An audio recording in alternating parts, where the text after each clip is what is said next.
And we're live. I am joined this evening by my lovely, beautiful, talented graphic design assistant, Catherine. You can just call me your wife. Oh, my wife. It turns out there's a graphic designer. there's a shortened version of that, I guess. Yeah, we're gonna do a quick little stream tonight. We got a couple of pretty sweet things to share, but it's a lot of little stuff. We're just gonna kind of rapid fire them off. We've got brand new artwork, which was what we kind of get the little blurry spoil. I've actually come to a conclusion about a card in set one that we're going to kind of talk about, do a little bit of a design stream, Okay. which is something that we've been off of for a while. We've been doing so much of the art spoiling. We're going to be at this event. A lot of set one is pretty much finished at this point in terms of designs. Yeah, and that was not to go all the way deep into the tank on what it is that we're talking about tonight, but that was kind of what I thought. I was kind of there for a long time, and then kind of semi-recently was going through and really trying to reassure myself that was true, and came across a couple of hiccups, and we're sorting them out. I think this might be the last one, so when we get to that portion, we'll kind of talk about that a little bit. And then the third thing we're going to talk about is the 2023 sort of exclusive promo ideas, and just give some cursory feedback, two-way feedback. Pitch a couple things to you guys. You can tell us what you think, Yeah. And then we're going to kind of use that info to kind of go into 2023 and work on our next exclusive card for the events. So yeah, I mean, we'll just jump in. We'll just spoil an artwork. Okay, I love it. Artwork lined up first. Yeah. Ripping off the Band-Aid. So this is a artwork that we've had for forever. Like 2 months. we had this a while before the Isaiah interview, but because of scheduling and trying to get everything in the rotation, it's just waited and waited and waited. But we finally it's here to show. So I'm gonna click over. Woo! There it is. Unseen Duelist, which I see Finney is not in the chat, but he got it right. When we put up the guess what it is with the blurry picture. Yeah. You really couldn't tell on this one because the question mark was covering pretty much everything. Yes. And then IC Feeney was like, I'm just going to go out on a limb and guess Unseen Duelist. And he was right. Humongous fan of how this one came out. I absolutely love everything about it. I had a massive personal contribution to this artwork. I was really leaning on the artist and trying to really make him do what I want him to do. The flying daggers were part of the description. Just the whole character is really brought to life. I mean, this is a kind of unique card in the water faction in that it has armor, stealth, and swift strike. It's like one of these keyword soup characters. And I wanted to try to make all of those features look like they're in the artwork. Yeah. This is a new artist. This is also a new artist, yeah. Now, the actual card, he wants the print card to be credited as Ray of Sand. Because Correct. That's his... That's his Instagram / everything. I think that's where he just goes by that everywhere. but we credited his name on the stream here. Yeah, we're gonna end up changing that, I think, before it gets printed, because that was one of the things that he requested. Yep. But he's a new artist. We found him because he did some fan art for Flesh and Blood. And so, we came across his artwork that way and was like, oh, who's this? Yeah, he's actually done a number of card games in other countries, in other languages. I've never personally heard of any of the games that he's worked on until I came across his Instagram and was looking through and stuff. But he's credited on 8 or 10 different cards on his Instagram that I've seen that are in 2 or 3 different other games. And they were all foreign language games. Right? Yeah, they're all foreign language games, exactly. Oh, Raw just comes out of nowhere. Let's go! Not nearly enough O's. Just 47. Read off some of what's in the chat. Okay, yeah, we'll just go from the top. Jeez, a lot of letters on that comment. Well, Ruben says he still got his money. Can't Nut is saying can't nut things. Elite PVG says that's gorgeous with the gorgeous meme. Festival, I like the flying daggers. I really love the way that they've got a lot of movement to them. They're kind of intentionally blurry a little bit because they're meant to be kind of popping out at you, and they're not in the same plane of focus as the character, I guess, is kind of the goal there, and that looks awesome to me. Kentnet says, happy to be a water main right now. Yeah, water main, that's a pun. Listen, on that comment, this card is in my one deck that I have built for Tabletop Simulator. Yeah. Has Unseen Duelist, and I want to. You want to get this in there? Yeah. I'm so hyped. Zoltan says, one of the most solid all-around arts so far. Very cool. Yeah, I am, like, the style is, it's a little bit different than a lot of what, like, we've got so far. It's a little bit more, like, chunky, I guess you would say. Like, the individual, like, sections of color, there's a lot of care given to those sections of color, and they all look great, and it all works together. But you can just see that, like, it's got this very, like, piece by piece look to it, which was part of what I pitched to him. I said, hey, this guy needs to look like he's just, like, strapping it all on, like he's got all these individual parts, right? So I don't know. I don't know if that's a style thing or if that's specific to this artwork. But I think what I really like about this is it's very obvious his unique style, but it fits the flawed. Look, completely. Like, perfectly. Like, Yeah. It slots right in, goes along with everything else, and yet it's still, you can tell that it's his own style. Yeah, for sure. It honestly gives me a little bit of, like, Untung vibes, but I don't know if that's because Untung did Underwater Spearman. That's what I was just going to say. I think you're just like, blue man with a cape. Yeah, and Unseen Duelist, like, he did such a good job of keeping it within the water faction. Yeah. I see this and I'm just like, oh, that reminds me of that card. Underwater Spearman, Yeah. which, like, makes sense because Right. they're in the same faction. And that was one of the things that when I was working with Ariel, one of the things I did was I showed him Underwater Spearman. I showed him some of the other water artworks that we have. I gave him some different things, some vision boards and stuff to get some inspiration for this. But then also worked in, like I said, I things that I wanted to be represented, like all these daggers, like all these methods of attack that are represented by his swift strike and his like very high speed score, right? Speed and flawed isn't necessarily just how fast you are. It's also, you know, what kind of range do you have? What is the length of your weapon? How fast are you? How accurate are you? Like in an individual fight, how easily can you hit them before they hit you? Right? It's not literally just how fast can I swing my sword. There's other stuff going on there.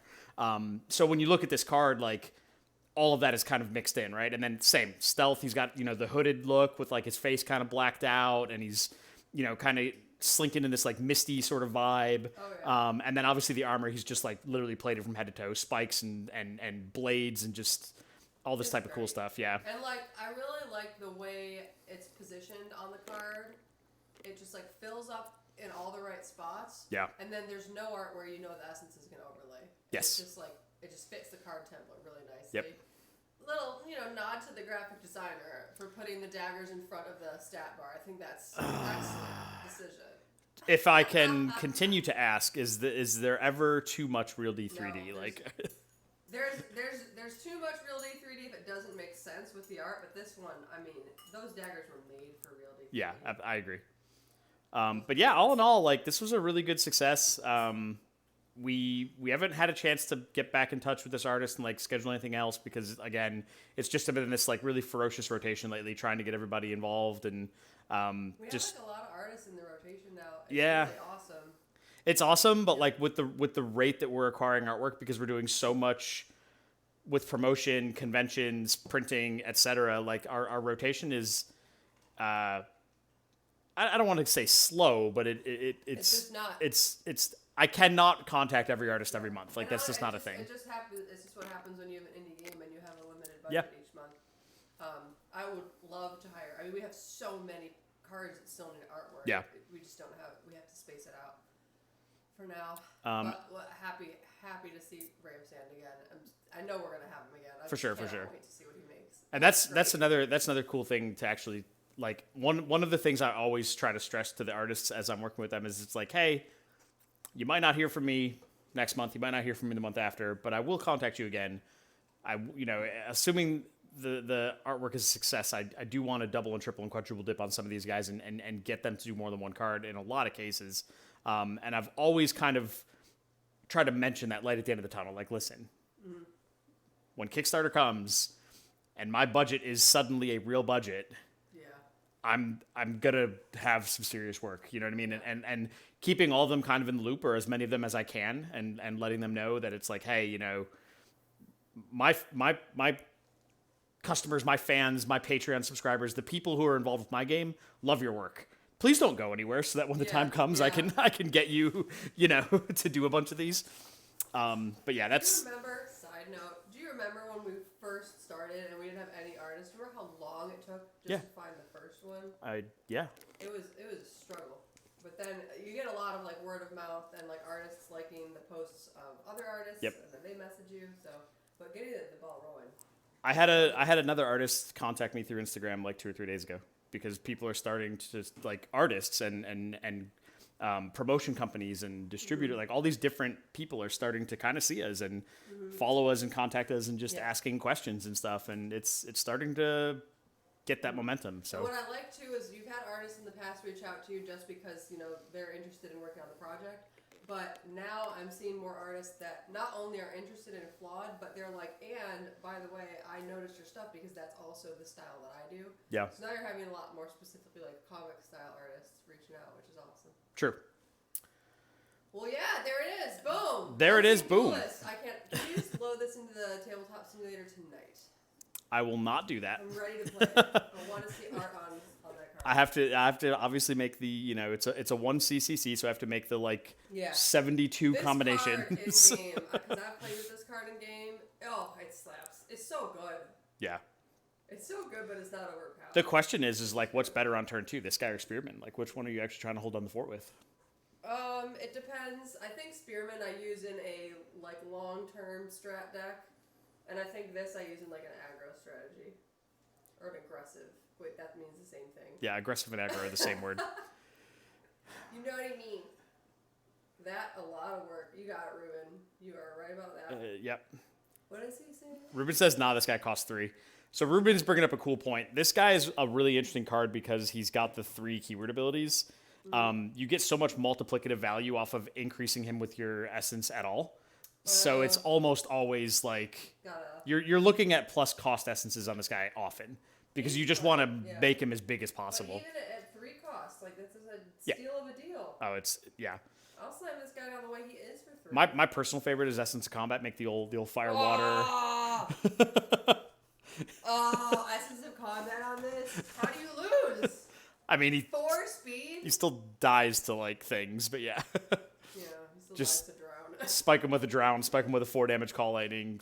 There are ways. Listen, I'm gonna spike him with a essence. Oh, that doesn't work then. I was like, I can't put 2 essences on him, can I? Give him evasion 1 and Essence of Combat. No, you can't do that. You have to find an item to fill up one of those two rolls. All I'm saying is Mystic Veil fit 3 clear cards in 1 sleeve. Stop it. Triple essences. Stop it. Stop it now. So yeah, I want to spin off this because Catherine and I have been talking a lot about potential plans for 2023 exclusive cards. And I'm not going to tilt my hand all the way. I'm not going to give away everything. Wait, hold on. Pause. Go ahead. For those of you who don't know, in 2022, we had an exclusive alternate art version of Hall of Shadows. Because I know we have a lot of new people / people that don't come to the events in person as much, just based on we're very regional right now. So we've only been able to come, to so many places. But anyway, we had an event exclusive card for 2022 that was an alternate art version of Hall of Shadows. And Ken's pulling it up. Boom. You can only, in the past, you were only able to purchase this daytime artwork version at events, and it's not available otherwise. And on the Crooked Cornerstone, we had Isaiah add a little 2022 etched in to kind of make it a unique card specific. And then just to flashback the regular Hall of Shadows. Okay. So this is the Hall of Shadows that is in booster packs. Right. So that daytime Hall of Shadows is. At this point, it's no longer available because we don't have any more events for 2022. So now we have to unless we get lucky and schedule something, but yeah. I doubt it. We have to come up with the exclusive card for 2023, and we especially have to because we already know for sure we're going to be at Origins in 2023. Right. And I mean, you guys don't know this, but we're planning a whole slew of events for 2023 because that's when the game is launching. So we actually want to celebrate it and get out there. Yeah, we've already looked at a couple of different other gaming cons. We've looked at some other comic cons. I'm aggressively waiting for Collecticon to update their 2023 schedule. We're trying really hard to just go kind of crazy for the first 6 months. And we have had art prints and stickers and like, you know, merch like that available. But time and time again at these events, the exclusive card is just like the most popular item by a landslide, which makes sense. You know, gamers want the like cool limited edition art. I mean, obviously. So we've been talking about, you know, what we want to do for the 2023 event exclusive card. Yeah. So that brings us, we're up to speed. Everybody who's following along with that little story.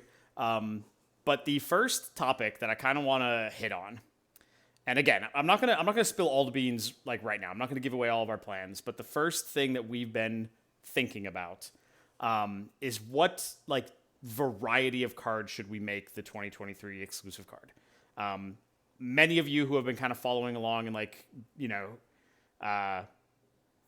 getting our swag, like getting our cards through either the Patreon or our events or whatever, you've probably noticed that like the vast majority of what we've worked with so far have been shrines. That was for a couple of reasons. Number one, the shrine is a really cool shout out. If you have like an alt art shrine, you get to start with it and play. Yeah. You just, it's always going to be there. You just put it down. First things first, look at this cool card I got. You know, it's never really like ambiguous.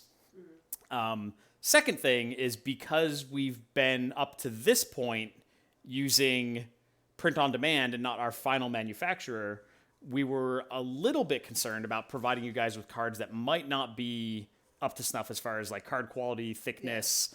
The main thing is thickness. Having something in your deck that's like, that would stand out, right? We obviously don't want to give you guys cards that won't be like tournament legal when things come around. Something that's going to be shuffled in and then you're like, oh, this is obviously printed on different cardstock. I can like feel it when I shuffle. Like, we can't be having that. Exactly. So all of that aside, because at this point we are planning to order the 2023 card kind of at the beginning of the year, and we're planning to order it from our actual manufacturer. So now we've got like, the world is our oyster.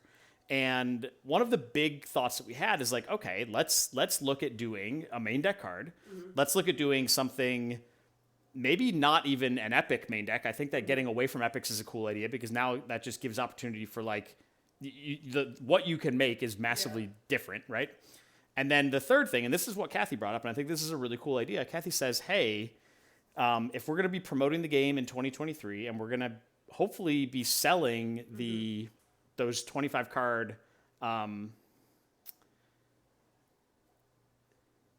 We're reading in the chat. Yeah, sorry.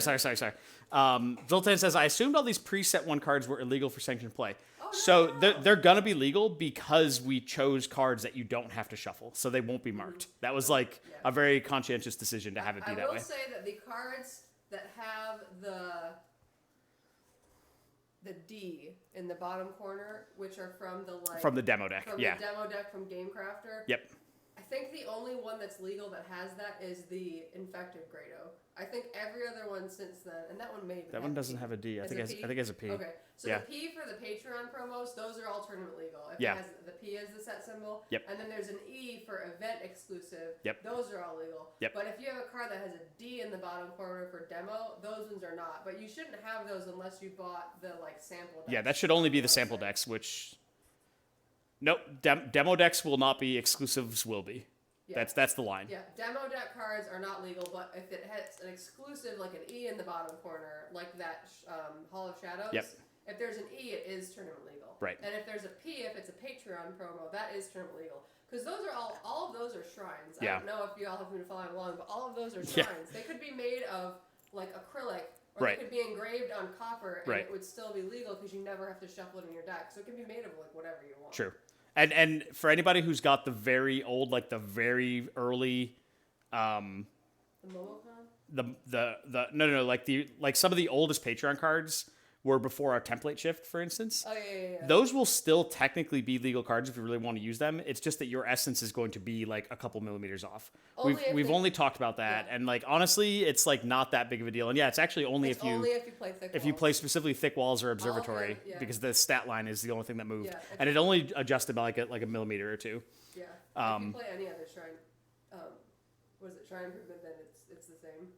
The Great Oak's got a purple D on it. Which Great Oak Rubin? Is it the Momocon one, Ruben? One of them has the purple D on it, and we just were like, mental note, that one counts. From the demo, of course, because that's a demo deck card. The demo one is, I don't remember what the Momocon has on it, but the Momocon one's legal. But also the Momocon one, there's like, what, 50 out there ever? There's way more than that. There's more than that? Yeah. Oh, well. There are no, like 100 and something. Okay. Like that was the best selling card we've had the entire time we've been in business. Go Megan. Yeah. Yeah. But anyway. That is, right now the Momocon Great Oak. Yeah, that one is the one that slipped through the cracks. That's the one. But we'll FAQ that when the time comes. That was kind of before we set up and figured out what it was going to be. But all of this aside, this is awesome conversation. Yeah, it's cool to think about this type of stuff. The idea of using a main deck non-epic card opens us up to choose anything. Yeah. We can now pick whatever cards we want. You were talking about the fact that we're selling the 2 decks. Yes. And because we are going to be selling the 2 decks at our conventions in 2023, including Origins, our big launch, we're planning on having a healthy stock of those by that point in time. The actual decks printed from our final manufacturer. They will be tournament legal cards. With like this set. It'll have the correct set symbol in them. Yeah, it's going to be a way to jumpstart your collection, essentially. Once we start selling those decks like in person, Kathy and I had the thought, or mostly Kathy did, what if the 2023 exclusive promo card was a card that like fit into one of those 2 decks?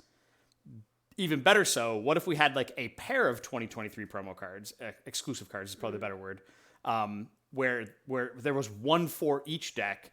So if you're the type of player who wants to get in there and start customizing literally day one, you'd have something at least to start moving your essences around.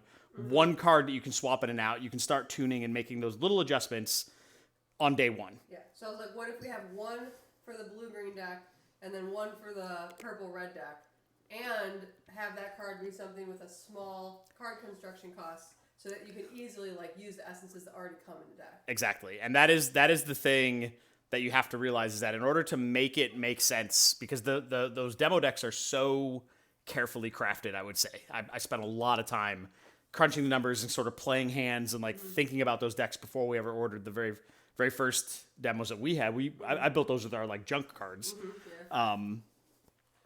But the Drown wouldn't make sense, but it's already right, in the deck. Drown's already in the deck. We want something that's not in the decks that people can actually edit their deck and like tag things in and out, right? Yeah, and see, he's not getting it either because he said Siege Master. Yep. Siege Master's already in the deck. We're saying add And Targeted Strike is a 6 CCC, so the only thing you'd be able to swap it for would be Backstab, because that's the only card in the deck that has a 0 CCC on its essence. So you have to wind all the way back and say, okay, what are some cards that have very low CCCs, like 1s and 2s, that would be cool to play in these decks? And those are that's the pool of cards that we're thinking about picking from as far as what could be the 2023 exclusive promo. So what do you guys think of that as like a holistic concept? Yeah, so to be fair, we're just asking you if you like the concept. Yeah. We've already parsed through like all of the cards. We've got lists and cross lists and references we and have an idea of what cards we're going to do. We just want to know what you think of the idea. Okay. Griffin says it's gas. So basically, like if you were to buy, for example, the green-blue starter deck, you could then also buy the green or blue exclusive card, either 1 or up to 3, and then like customize the little starter deck. Exactly. And then same thing with the red-black deck, and then you could like, if you wanted to, you could buy both decks and buy all the cards to go with it, or like you and a friend could split, like I'll get this deck and these cards, and you get that deck and these cards. Lot of ways to go about it. Like if I think the cool thing here is that you give the players the option. Like if you don't want to mess around with customizing your deck and editing your deck, you don't have to. Yeah, if you just want to buy a demo deck and have it, and then pick up one exclusive card because you're like, oh, I'm here, I may as well get an exclusive card, and you go home and you never mix the card in, that's fine. For you, it didn't matter what card we picked, right? So let's try to pick something for the people who do want to get that functionality and like, give them those options literally, day one. Zoltan says, I like it, and Catnut says, sounds great. Awesome. Lovely. Well, yeah, that's like phase 1 of our brainstorming. We're going to continue to work on this for like we've got about a month left before we really have to get these rolling. I kind of want to ask them a question, but I want to mouth it to you first. Hold on, we're going to mute ourselves. I'm going to mute for 1 second. I want to ask them like, how different does the art need to be for you to think that that's cool? You can phrase that how you want. Okay. Go ahead, Kathy. Okay. So my question for you guys is, how different would the art have to be for it to be like cool and worthwhile? Obviously, like working with a limited budget, we're trying to like utilize as many assets as we can, like multiple times. Like when we made our banner, obviously we're not going to re-get art just for a banner. We're going to use art we already have.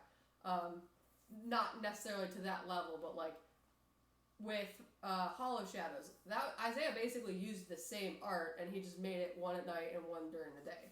But it came out looking like a very different artwork.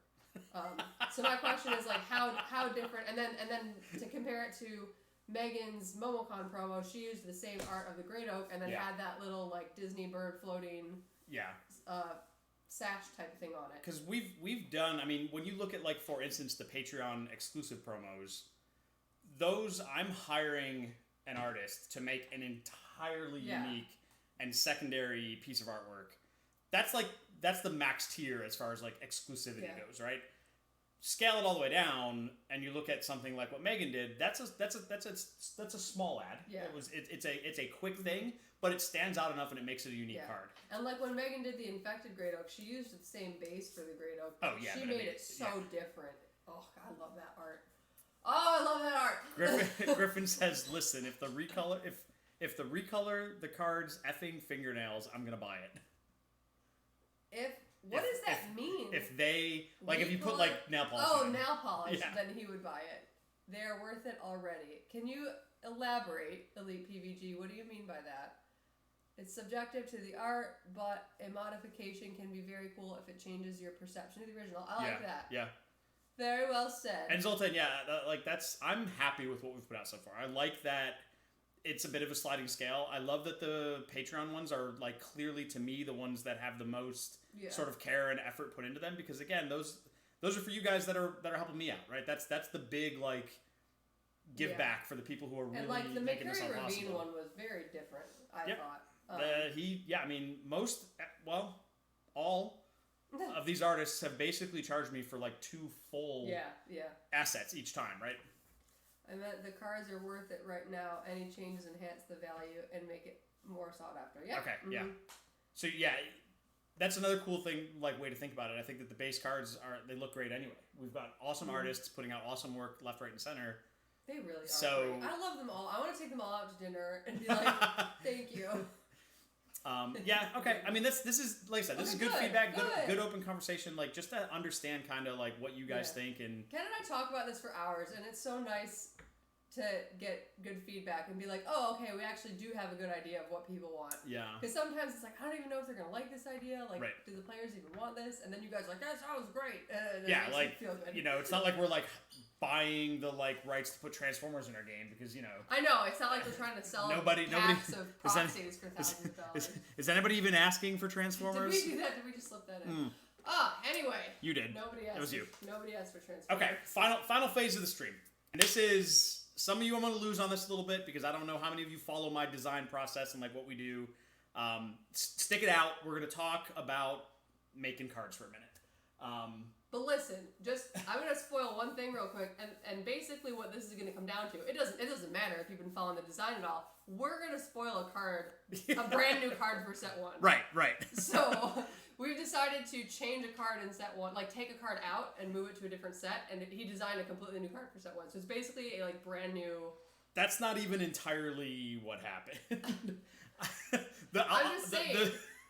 The truth of it is this first card in question has been a thorn in my side for a while. In design, like a year ago, when I was trying to kind of crunch and finalize set 1, like when we really started internal testing just set 1 again, and really started focusing on finishing the set, this card went through like 3, 4, 5 distinct iterations over the course of a couple of months, and I was never super happy with how it ended up. And like I said, within the last like month, I've been kind of asking myself the question, like, okay, are we done? Yeah. If somebody showed up tomorrow and was like, here's the money, print this, would I be okay with that?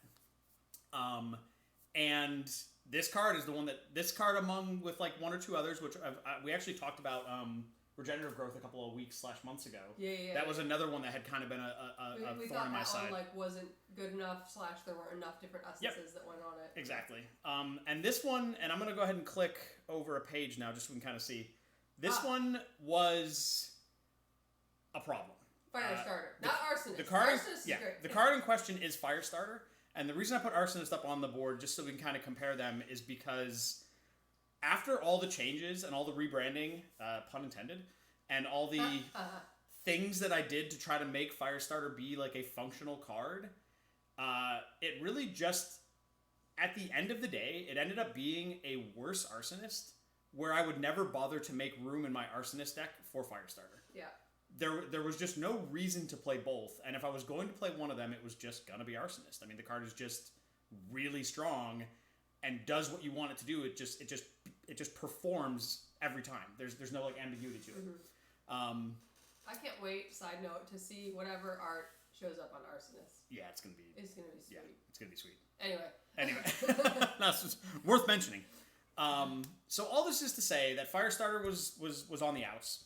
And I spent the last like week to 2 weeks hyper fixating on how to fix this card. Tried to iterate on it again. Tried to see if I could make it a unique entity in and of itself. Didn't work. Came to the conclusion that it needed to be cut. And also decided that one of the problems is that I'm trying to make a card called Firestarter when there's a card called Arsonist. They just have the same. They just have the same name. Like, I'm not doing myself any favors when I'm trying to create two unique cards when they just have the same name. So Firestarter got completely axed. It's out. It's done. Out. It's gone. We're gone. This is not a real card anymore. Tried changing it. It can't be changed. So this is out. It's out. You're fired. Ha! Get it? You're fired. Okay, sorry. Nice. No, I love it. So all this is to say that I started designing and working on a new card. I went through the spreadsheet, the data, like looked at what costs were like overrepresented, underrepresented, inside of fire, inside of dark, inside of fire cross-section with dark. Looked at the card typing. Oh, guess it's that time. Looked at the card typing, did a bunch of effort on it, and came to a couple conclusions about like some options for where we could go, and designed a card. And let's see it. Nope, I'm telling the actual story because you messed it up. The card that I designed was so good, and so cool, and so unique that I said, wait a minute, I can't just slam this into set one. This actually is like an entire like archetype. I need to put this on the back burner, put this in a future file somewhere, and worry about this later. So then I was back to square one again. Started designing again. Went the other direction, because like I said, I kind of crunched all the data and like looked at the possible things that I could do. Went in the other direction and ended up on this card. I'm going to click over. I know it's not centered because I was tossed this on here kind of last minute-ish. Look at that new template. It looks so much nicer. It looks so much nicer than the other one. So I ended up on this card called Ambush. Oh my god. Oh. It says continue our event.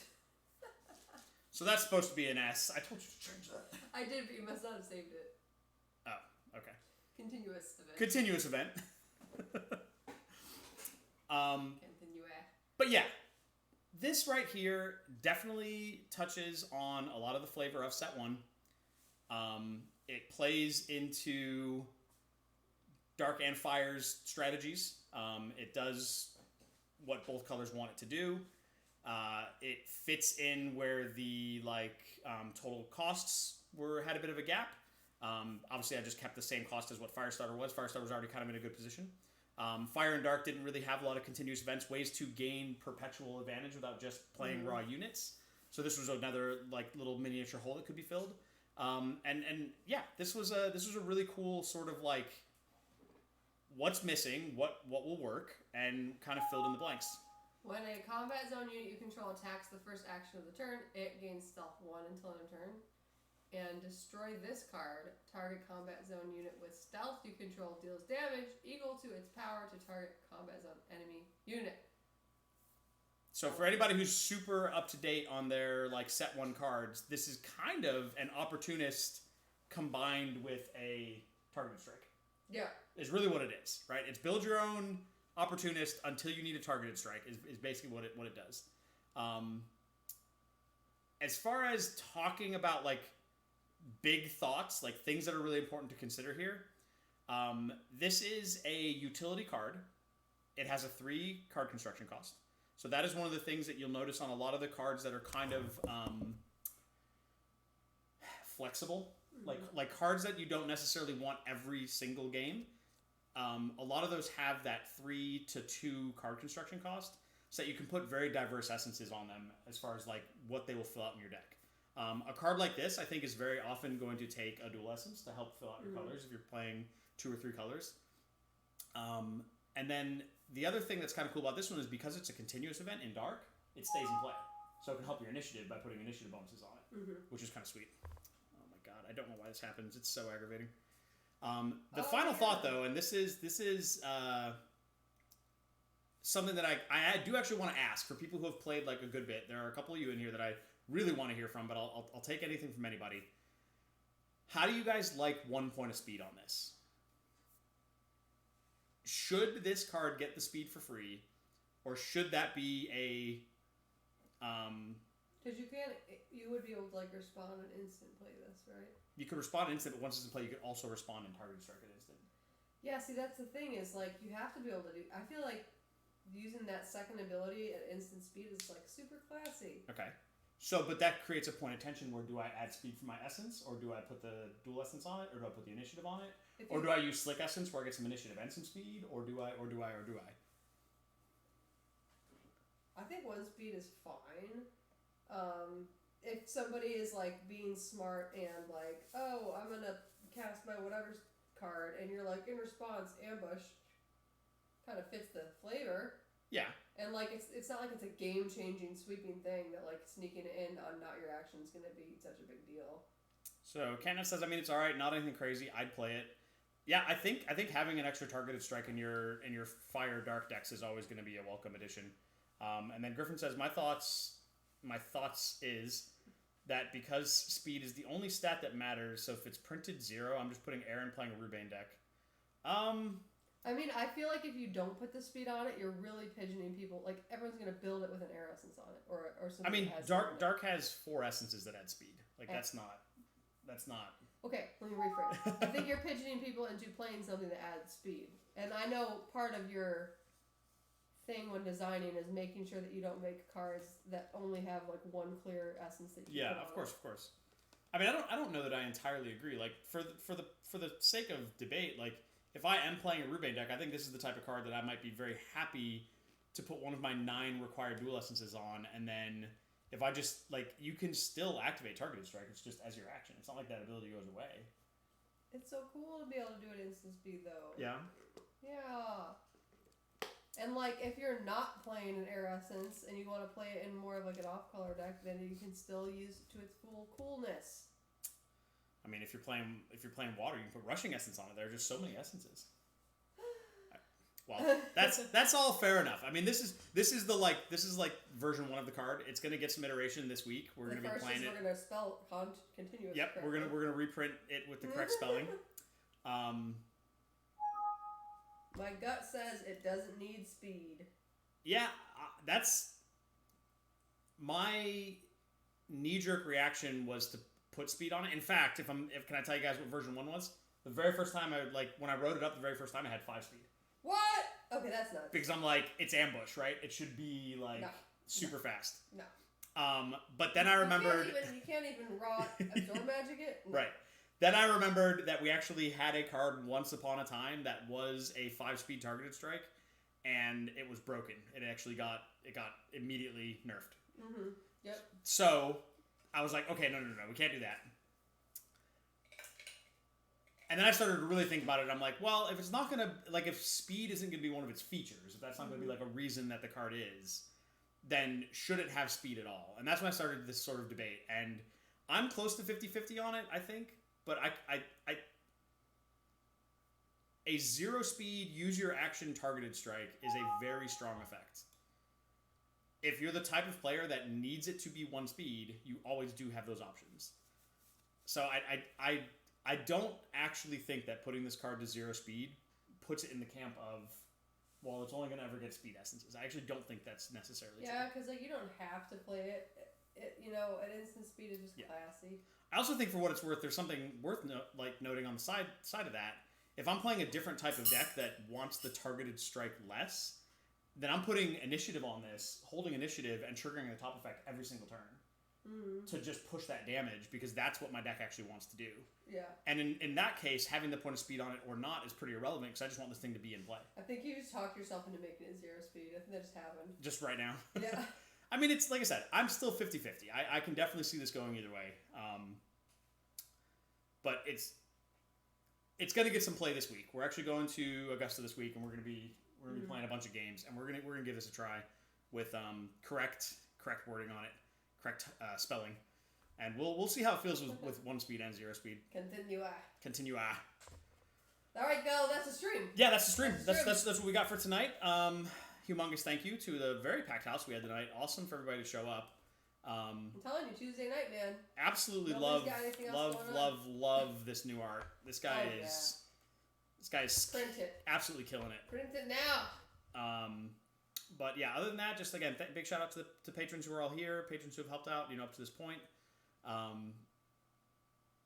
December's about to hit, so you guys are gonna be getting your Christmas presents soon from Flawed Card Game. Yep. They're on the way. The cards just shipped, and the prints were. Don't worry about the prints. Yeah, they're coming. They're coming. we had a little hiccup on those, but they're gonna be here. But the cards, I just got the email. It was either last night or this morning that they shipped, so they're gonna be here any day. But yeah, guess we'll kind of wrap it up there. Again, huge thanks, huge shout out. Love the turnout tonight. Tuesday night is apparently the night. Wait till y'all see the next start. By the way, it's almost done. Oh, y'all are gonna be so excited. Y'all are gonna be you're gonna love it. You just cooked 6 pounds of chicken. It doesn't taste good. I'm sorry to hear that. But yeah, we're going to shut it down there. Thank you again. We will see you guys next time. I don't really know that we have any plans for when it's going to be. No, because we don't actually have the art in hand. Yeah, we don't have the art in hand, and we're going to be out of town for about a week, so we'll let you guys know. It'll hopefully be before the holidays. Yeah, of course. Yeah. All right, y'all. Bye.